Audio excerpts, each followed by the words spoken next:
ಯಾರು ಬೇಡ. Industrial ಲೇಔಟ್ಗಳನ್ನು ಮಾಡಿದವರೆಲ್ಲರೂ, industrial area ಮಾಡಿದವರೆಲ್ಲರೂ ಕಾಣಿಕೆ ತಗೊಂಡಿರ್ಬೇಕು, ತಿಂದಿರಬೇಕು ಚೆನ್ನಾಗಿ. ಒಂದು ನಿಮಿಷ, ಕುಮಾರಸ್ವಾಮಿ ಅವ್ರ ಕಾಲದಲ್ಲಿ, ಯಡಿಯೂರಪ್ಪನವ್ರ ಕಾಲದಲ್ಲಿ ಚೆನ್ನಾಗಿ ತಿಂದು ತೆಗಿರ್ಬೇಕು ನಿಮ್ಮ ಅರ್ಥನ.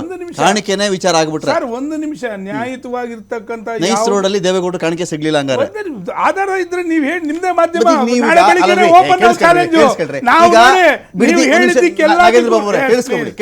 ಈಗ ಒಂದು ಆರೋಳಿ ಇಂಡಸ್ಟ್ರಿಯಲ್ ಏರಿಯಾ ಆಯ್ತು, ಬಿಡದಿ ಇಂಡಸ್ಟ್ರಿಯಲ್ ಏರಿಯಾ ಆಯ್ತು. ಏರಿಯಾ ಯಾವಾಗ ಮಾಡಿದಾಗ ಅವತ್ತಿಗೂ ಜಮೀನ್ ಅಕ್ವೈರ್ ಆಗಿರುತ್ತೆ, ಇರ್ರೆಸ್ಪೆಕ್ಟಿವ್ ಆಫ್ ದಿ ರೆಜಿಮು, ಯಾರ ಆಳ್ವಿಕೆ ಯಾರು ಇದ್ಕೊಳ್ಳಿ. ನಾನೇನ್ ಕೇಳ್ತೀನಿ ಅಂದ್ರೆ, ಅವತ್ತಿಗೆ ಯಾರಣ ಆತರ ಮಾಡಿದವರು ಕಪ್ಪ ಕಾಣಿಕೆ ಲಂಚ ಬೇನಾಮಿ ದುಡ್ಡು ಇಟ್ಕೊಂಡು ಮಾಡಿದ್ರೆ ಅದಕ್ಕೆ ಕುಮಾರಸ್ವಾಮಿ ಅವ್ರ ಪೀರಿಯಡ್ ಬರ್ತದೆ, ಯಡಿಯೂರಪ್ಪನವ್ರ ಪೀರಿಯಡ್ ಬರ್ತದೆ. ಯಾಕೆ ಅಂದರೆ ಕುಮಾರಸ್ವಾಮಿನೂ ಇಂಡಿಪೆಂಡೆಂಟ್ ಆಗಿ ಸರ್ಕಾರ ಮಾಡಿಲ್ಲ ಈ ರಾಜ್ಯದಲ್ಲಿ, ಯಡಿಯೂರಪ್ಪನವರು ಇಂಡಿಪೆಂಡೆಂಟ್ ಆಗಿ ಮಾಡಿಲ್ಲ. ಇವರಿಬ್ಬರು ಹಂಚ್ಕೊಂಡು ನಾನು 1000 ಎಕರೆ ನುಂಗ್ ನೀರು ಕುಡಿತೀನಿ, ನೀನು 1000 ಎಕರೆ ನುಂಗ್ ನೀರು ಕುಡಿ ಅಂತ ಮಾಡ್ಕೊಂಡಿದ್ದ ಯೋಜನೆ. ಹಂಗಾದ್ರೆ ನಿಮ್ಮದಾದ್ರೆ ಶ್ರೇಷ್ಠತೆಯ ಲೇಬಲ್, ಬೇರೆಯವ್ರದಾದ ತಕ್ಷಣ ಕಾಣಿಕೆ ಬಂದಿದೆ ಅವ್ರಿಗೆ ತಲುಪಿಸ್ಬೇಕು ಅಂದ್ರೆ ಯಾವ ಸಿಎಂ ಬಿಟ್ಬಿಟ್ಟಿದ್ದಾರೆ? ಉತ್ತರ ಕೊಡ್ಲಾ? ಉಪ್ಪು ತಿಂದವನು ನೀರು ಕುಡಿತಾನೆ. ಪ್ರಜಾಪ್ರಭುತ್ವ, ಪ್ರತಿಯೊಬ್ಬ ಕಟ್ಟ ಕಡೆ ಪ್ರಜೆ ಇವತ್ತು ಅಣ್ಣ ಇದ್ದಾರೆ, ಸಾಮಾನ್ಯ ರೈತ ಹೋರಾಟ ಮಾಡ್ತಾ ಇಲ್ವಾ? ಇಷ್ಟೊಂದು ನಿಮ್ ದೊಡ್ಡ ದೊಡ್ಡ ಮಾಧ್ಯಮಗಳಿಲ್ವಾ? ತೆಗಿರಿ, ಹಾಕ್ರಿ ಬೀದಿಗೆ, ಜೈಲಿಗೆ ಕಳಿಸಿ. ನಿಮ್ಗೆ ಆ ರೀತಿ ನೀವು ಹಾಕಿ, ಶಿವಕುಮಾರ್ ಅವ್ರಿಗೆ ಹಾಕಿ. ಕಾಣಿಕೆ ಏನು ಅಂತ, ಕಾಣಿಕೆ ಎಲ್ಲಿ ಬಂದಿದೆ ಹೇಳಿ. ನೀವು ಬರುತ್ತೆ, 2 ದಿನ ಕಾಯ್ರಿ, 2 ದಿನ ಇರಿ, ಎಲ್ಲೆಲ್ಲಿ ಬರುತ್ತೆ ಅಂತ. ಆಮೇಲೆ ರಮಾಕಾಂತ್, ಇನ್ನೊಂದು ವಿಷಯ, ಅವರು ನಾನು ಉತ್ತಮ ಅಂತ ನೀವು ಪ್ರಶ್ನೆ ಕೇಳಿದ್ರೆ ಆಗ್ಲೇ ಒಂದು ಮಾತನ್ನ ಹೇಳ್ತಾ ಇದ್ದೀನಿ. ಅಣ್ಣ, ಇದು ಯಾವುದು ಈಗಲ್ಟನ್ ಗಲಾಟೆ ಇದೆ, ಏನು ವ್ಯಾಜ್ಯ ಆಯ್ತಲ್ವಾ?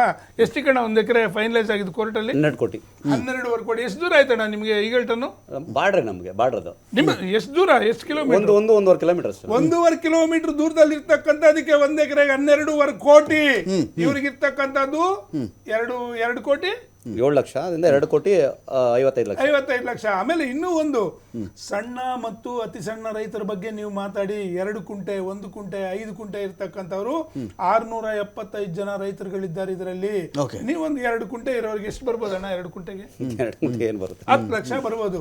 ಈ 2 ಕುಂಟೆಯಲ್ಲಿ ರಮಾಕಾಂತ್ ಅವರೇ 10 ಲಕ್ಷ ಆದ್ರೂ 4 ಕೋಟಿ ಆಗೋಯ್ತು. 10 ಲಕ್ಷ 5 ಲಕ್ಷಕ್ಕಿಂತ ಕಮ್ಮಿ ಇದೆ ಹೇಳಿ ರಮಾಕಾಂತ್ ಅವರೇ. ಒಂದು ಕುಟುಂಬ ಉತ್ತಮವಾಗಿ ಒಂದು ಕಾರ್ ಇಟ್ಕೊಂಡಿದ್ದಾರೆ, ಮನೆ ಇಟ್ಕೊಂಡಿದ್ದಾರೆ, ಹೈನುಗಾರಿಕೆ ಮಾಡ್ತಾ ಇದ್ದಾರೆ, ರೇಷ್ಮೆ ಮಾಡ್ತಾ ಇದ್ದಾರೆ, ತರಕಾರಿ ಬೆಳೀತಾ ಇದ್ದಾರೆ, ಜೀವನವನ್ನು ಸುಖವಾಗಿ ನಡೆಸ್ಕೋತಾ ಇದ್ದಾರೆ. ಅವ್ರ ಮನೆ ಹಾಳು ಮಾಡಕ್ ಹೊರಟಿದ್ದೀರಾ ನೀವು? ಆಮೇಲೆ ಒಂದು ಲಾಸ್ಟ್ ವಿಷಯ, ಈಗ ಮೊನ್ನೆ 15 ಲಕ್ಷ ಮರಗಳು ನೆಡ್ತೀವಿ ಅಂತ ಹೋಗ್ಬಿಟ್ಟು ಯಾವ್ದಾದ್ರು ಬೀದಿಲಿ ಬಿಸಾಕ್ಬಿಟ್ಟು ಬಂದಿರಲ್ಲ, 40ರಿಂದ 50 ವರ್ಷ 100 ವರ್ಷ ಇರ್ತಕ್ಕಂಥ 3 ಲಕ್ಷ ಮರನ ಕಡಿತಾ ಇದ್ದೀರಲ್ಲ, ಯಾವ ನೀತಿ ನಿಮ್ದಾಗಾದ್ರೆ? ನಿಮಗೊಂದು ನೀತಿ, ಬೇರೆಯವ್ರಿಗೊಂದು ನೀತಿನಾ? ನೀವು ಹೇಳಿದ್ರಿ ಯಾರು ನಿಮ್ ಜಮೀನ್ ಕೊಡ್ಬೇಡಿ ಅಂತ ಹೇಳಿ, ಬಿಡದಿ ಯಾಕೆ ಟೌನ್ಶಿಪ್ಗೆ ಮರ ಕಡಿದಾಗ ನಾಗೇಂದ್ರ ಬಾಬು ಅವರು, ಕುಮಾರಸ್ವಾಮಿ ಅವರು, ದೇವೇಗೌಡ ಯಡಿಯೂರಪ್ಪನವರು ಹೋಗಿ ಅಪ್ಪಿಕೋ ಚಳವಳಿ ಮಾಡಿದ್ರು.